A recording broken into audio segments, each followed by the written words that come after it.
जब एक इंस्पेक्टर ने सड़क पर एक औरत को थप्पड़ मारा, उसे नहीं पता था वो औरत उसी की जिलाधिकारी है, आईपीएस रितिका शर्मा। सुबह का वक्त था। आसमान हल्की धूप से चमक रहा था और सड़कों पर रविवार की चहल पहल थी। आईपीएस अफसर रितिका शर्मा आज अपने ऑफिस के काम से छुट्टी पर थीं। उन्होंने सोचा कि आज का दिन अपनी बेटी मिया के साथ बिताया जाए, जो पिछले हफ्ते से अपनी नानी के घर पर रह रही थी। रितिका ने कहा, आज मिया को लेकर घर चलती हूं, मां भी खुश हो जाएंगी। वो अपनी सरकारी गाड़ी में बैठीं और नानी के घर की तरफ रवाना हो गईं। रास्ते में ट्रैफिक धीरे धीरे बढ़ने लगा। कुछ दूरी पर एक बड़ा जाम लगा हुआ था। ऑटो, रिक्शे, बसें और बाइकें एक दूसरे में फंसी हुईं। ड्राइवर ने धीमे स्वर में कहा, मैडम, लगता है आगे कोई एक्सीडेंट हुआ है। रास्ता खुलने में टाइम लगेगा। रितिका ने बाहर झांका। लोग धीरे धीरे पैदल निकल रहे थे। उन्होंने कहा, ठीक है, तुम यहीं रहो, मैं थोड़ी दूर पैदल चली जाती हूं, आगे से दूसरी सवारी ले लूंगी। उन्होंने गाड़ी से उतरकर सड़क के किनारे चलना शुरू किया। हर तरफ लोग अपने अपने काम में लगे थे। कोई सब्जी बेच रहा था, कोई ठेले पर फल। रितिका के चेहरे पर हल्की मुस्कान थी। वो आम लोगों के बीच रहना पसंद करती थीं। चलते चलते उनकी नजर एक गरीब ठेले वाले पर पड़ी, जो धूप में खड़ा होकर पसीना पोंछते हुए सेब, अमरूद और केले बेच रहा था। उसका कपड़ा पुराना था, लेकिन आंखों में सच्चाई थी। रितिका उसके पास गई और बोली, भैया 2 किलो सेब दे दो, बेटी के लिए ले जा रही हूं। ठेले वाला मुस्कुराया और बोला, जरूर मैडम, आज ऊपर वाले का नाम लेकर दिन शुरू किया है, सब अच्छा होगा। रितिका मुस्कुराई। ऊपर वाला हमेशा मेहनत करने वालों के साथ होता है। वो पैसे निकाल ही रही थीं कि तभी पीछे से एक तेज आवाज आई, ओए, किसने कहा यहां ठेला लगाने को? वो था इंस्पेक्टर मोहन बिष्ट। चेहरे पर अहंकार, हाथ में लाठी और आवाज में धौंस। वो ठेले की तरफ बढ़ा और गरजते हुए बोला, तेरे पास परमिट है या नहीं?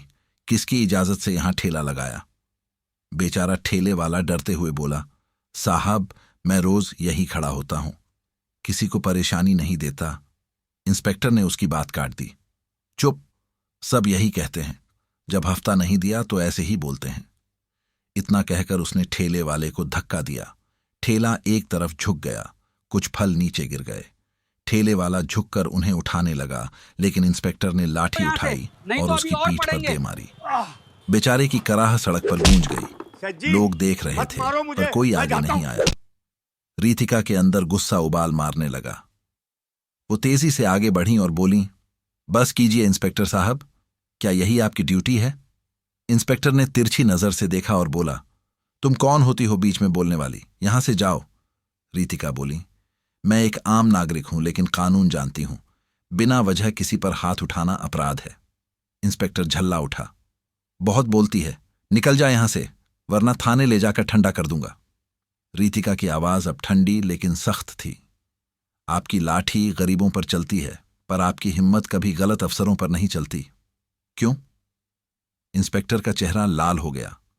वो बुरी तरह भड़क गया और गुस्से में आकर रितिका को थप्पड़ मार दिया। पूरा इलाका सन्न रह गया।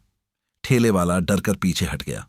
रितिका के चेहरे पर दर्द था, लेकिन नजरें अब भी दृढ़ थीं। उन्होंने धीरे से अपना मोबाइल निकाला और कैमरा ऑन किया। बहुत अच्छा किया तुमने, उन्होंने कहा। अब ये वीडियो जाएगा सीधे डीजीपी ऑफिस। इंस्पेक्टर बोला, वीडियो बना लो, किसी का कुछ नहीं बिगाड़ सकती। रितिका शांत स्वर में बोली, सच को छिपाने की कोशिश हमेशा वही करता है जो सबसे ज्यादा गलत होता है। लोग अब रुक कर देखने लगे थे। कई लोगों ने अपने फोन निकाल लिए। कैमरे ऑन हो चुके थे। रितिका ठेले वाले को उठाने लगी और बोली, डरिए मत, अब ये अकेला नहीं रहेगा। फलों से लथपथ सड़क पर एक सन्नाटा था, पर उस सन्नाटे में एक तूफान उठ चुका था। सड़क पर चारों तरफ हलचल मच चुकी थी। लोगों के मोबाइल कैमरे चालू थे, कुछ लोग लाइव वीडियो बना रहे थे। भीड़ में से किसी ने धीरे से कहा, लगता है मामला बड़ा है। वो औरत कुछ अलग लग रही है। इंस्पेक्टर मोहन बिष्ट को अब डर लगने लगा था। रितिका शर्मा शांत खड़ी थीं। उनके चेहरे पर गुस्से की जगह एक ठंडी दृढ़ता थी। वो गुस्सा जो अंदर से आता है जब इंसान अन्याय देखता है और कुछ करने का निश्चय कर लेता है। रितिका ने फोन से वीडियो रिकॉर्ड करते हुए कहा, आपने एक गरीब को मारा, उसका ठेला पलटा, फिर जब एक नागरिक ने विरोध किया तो आपने उस पर हाथ उठा दिया। अब बताइए इंस्पेक्टर साहब, कौन से सेक्शन में यह लिखा है कि कानून आपके हाथ में है? इंस्पेक्टर गुस्से में झूठी अकड़ दिखाने लगा। मैडम, जो भी हो, आप मुझे ये सब नहीं सिखा सकती। मैं 20 साल से पुलिस में हूं। रितिका ने शांति से कहा। 20 साल की नौकरी में आपने सीखा क्या है? गरीब को पीटना, रिश्वत लेना और खुद को भगवान समझ लेना। भीड़ में से आवाज आई, सही कहा मैडम ने, ऐसे लोग ही पुलिस की बदनामी करते हैं। रितिका बोली, मैं यहां की आईपीएस अधिकारी रितिका शर्मा हूं। अब मोहन बिष्ट का आत्मविश्वास टूटने लगा था। उसके माथे पर पसीना आ गया। वो समझ चुका था कि अब मामला हाथ से निकल गया है। वो धीरे धीरे रितिका के पास आया और बोला, देखिए मैडम, गलती हो गई। गुस्से में हाथ उठ गया। आप चाहें तो मैं माफी मांग लेता हूं। रितिका की आवाज ठंडी थी। माफी? ये माफी नहीं, डर है। जब ताकत होती है तो दूसरों पर वार करते हो, और जब सच सामने आता है तो गिड़गिड़ाने लगते हो। इंस्पेक्टर हाथ जोड़ते हुए बोला, मैडम प्लीज मेरा करियर मत खराब कीजिए। मैं आपके सामने हाथ जोड़ता हूं। अगर चाहें तो मैं आपको कुछ दे भी सकता हूं। रितिका की आंखें चौड़ी हो गईं। क्या मतलब? रिश्वत दोगे मुझे? वो बुदबुदाया। नहीं नहीं, मेरा मतलब था बस थोड़ा समझौता हो जाए। रितिका आगे बढ़ी और सबके सामने जोर से बोली, सुनो सब लोग, यही वो सिस्टम की गंदगी है। जो पकड़ा जाता है वो समझौता ढूंढता है, और जो निर्दोष होता है वो डर में जीता है। लोग ताली बजाने लगे। कई लोग वीडियो में सब रिकॉर्ड कर रहे थे। तभी रितिका ने अपने फोन से कंट्रोल रूम में कॉल किया। यहां सब रिकॉर्डिंग हो चुकी है। फॉरेन विजिलेंस टीम को लोकेशन भेज रही हूं। इंस्पेक्टर मोहन बिष्ट को ड्यूटी से निलंबित किया जाए। 10 मिनट के अंदर एक पुलिस जीप वहां पहुंची। 2 सीनियर अधिकारी उतरे। उन्होंने सलाम ठोका। मैडम, रिपोर्ट मिल गई थी, आदेश दीजिए। रितिका ने सीधे कहा, इंस्पेक्टर मोहन बिष्ट को तुरंत सस्पेंड किया जाए, और पहले इस ठेले वाले के नुकसान की भरपाई करवाई जाए, अभी और यहीं। इंस्पेक्टर अब लगभग रोने की हालत में था। वो बोला, मैडम गलती हो गई, मैं माफी मांगता हूं, प्लीज इतना बड़ा कदम मत उठाइए।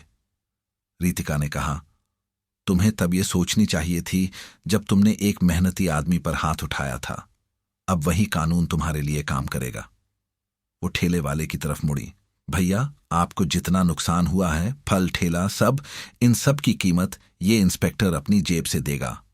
उन्होंने एक कांस्टेबल को कहा, पूरा हिसाब लगाइए। कांस्टेबल ने थोड़ी देर में रिपोर्ट दी। लगभग 3000 का नुकसान हुआ है मैडम। रितिका बोली, तो सुनो मोहन बिष्ट, आज से तुम्हारी रिश्वत वाली जेब से नहीं, न्याय की ताकत से पैसा निकलेगा। अभी यहीं पर ये 3000 रुपए ठेले वाले को दो। इंस्पेक्टर ने कांपते हाथों से पैसे निकाले और ठेले वाले के हाथ में रख दिए। उसकी आंखों में आंसू थे। मैडम, ऊपर वाला आपको खुश रखे, आज आपने मुझे इंसाफ दिलाया। रितिका ने मुस्कुराकर कहा, ऊपर वाला देखता है, लेकिन कभी कभी हमें ही उसकी तरफ से आवाज बनना पड़ता है। विजिलेंस टीम ने इंस्पेक्टर को हथकड़ी लगाई और ले गई। भीड़ ने ताली बजाई। कुछ लोग भावुक होकर बोले, ऐसे अफसर ही जनता का भरोसा लौटाते हैं। रितिका ने चारों ओर देखा। सड़क पर अब शांति थी। ठेले वाला अपने फल फिर से सजाने लगा था, और हवा में एक सुकून था, क्योंकि आज अन्याय हार गया था और इंसाफ जीत गया था।